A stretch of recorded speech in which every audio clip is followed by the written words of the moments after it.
चंडीगढ़ और पंचकुला में रुक-रुक कर जो बरसात है वो हो रही है और पूरे हरियाणा के लिए इस वक्त मौसम विभाग ने जो फोरकास्ट जारी किया है उस फोरकास्ट के मुताबिक जो है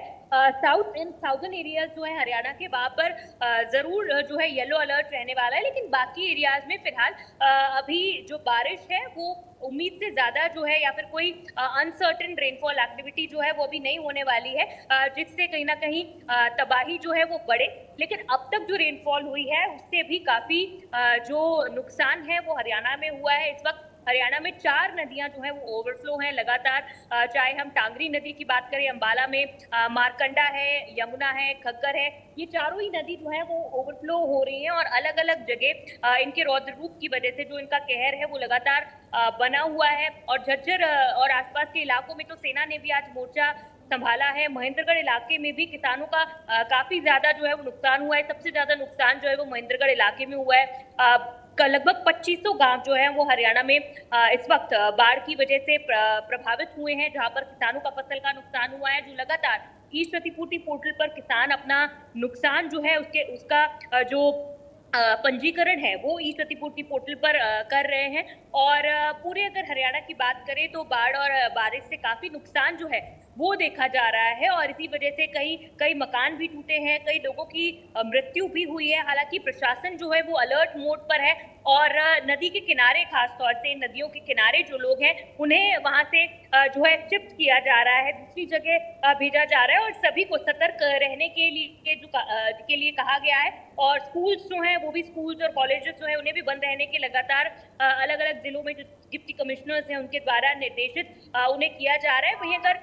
सरकार की भी बात करें तो मुख्यमंत्री खुद नजर बनाए हुए हैं पूरे व्यवस्था पर और किस तरह से लगातार अधिकारियों से मीटिंग कर रहे हैं, मॉनिटरिंग कर रहे हैं। और सभी जो विधायक हैं उन्हें भी फील्ड में रहने की जो सलाह है वो दी गई है। सभी फील्ड ऑफिसर्स की जो छुट्टियां हैं वो निरस्त कर दी गई है और सभी को फील्ड में रहकर लोगों की मदद करने की सलाह दी गई है। अगर संगठन की बात करें तो संगठन की ओर से भी जो प्रदेश अध्यक्ष है मोहनलाल बडोली, उन्होंने सभी कार्यकर्ताओं को और सभी जो हारे हुए विधायक हैं उन्हें भी अपने अपने इलाकों में फील्ड में रहने के लिए कहा गया है, लोगों की मदद करने के लिए कहा गया है और किसी न किसी तरह से लोगों को राहत सामग्री पहुंचाना हो, चाहे उन्हें खाने पीने की चीज देना हो या फिर उनकी किसी तरह मदद करनी हो, उन्हें पशुओं का चारा उपलब्ध करवाना हो, किसी भी तरह से उनकी कोई भी मदद हो, वो सभी मदद उन तक पहुंचाने के जो निर्देश हैं वो उनके द्वारा दिए गए हैं। तो कुल मिलाकर फिलहाल क्योंकि तबाही तो मची हुई है और जो डैमेज कंट्रोल है उसे पूरी तरह से करने में सरकार और प्रशासन जो है वो जुटा हुआ है। लेकिन इसके बाद ही अगर अगर अगर आगे के माहौल की बात करें, अगर आगे के मौसम की बात करें तो फोरकास्ट जो है वो ये कह रहा है कि फिलहाल 7-8 तारीख तक जो रेनफॉल कोई एक्टिविटी, इतनी बड़ी कोई रेनफॉल एक्टिविटी नहीं है, रुक रुक कर धीमी धीमी हल्की फुल्की बारिश जो है वो होती रहेगी, इसलिए घबराने और चिंता की कोई बात नहीं है। लेकिन 8 तारीख के बाद जो है वो जरूर एक बार फिर से जो रेनफॉल एक्टिविटी है वो बढ़ने की संभावना जताई जा रही है, जो कि 15 से 20 तारीख के आसपास भी कुछ रेनफॉल एक्टिविटी जो है वो बढ़ने की संभावना जताई जा रही है। लेकिन उसके बाद मॉनसून कहीं ना कहीं डिप्लीट करता हुआ नजर आएगा। उसके बाद जो बरसात है वो बहुत कम होगी, रुक रुक कर कई अलग अलग इलाकों में जो मॉनसून की एक्टिविटी है वो जरूर देखने को मिलेगी। हालांकि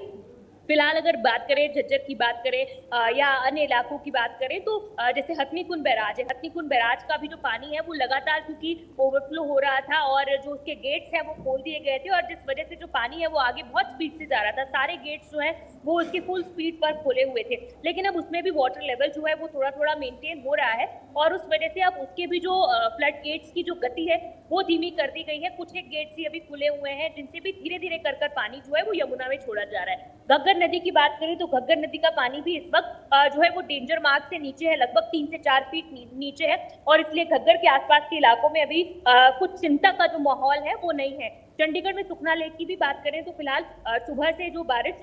न के बराबर हुई है, लगभग रुक रुक कर बारिश हुई है, उस वजह से सुखना लेक और आसपास के जो इलाके हैं, बापूधाम कॉलोनी है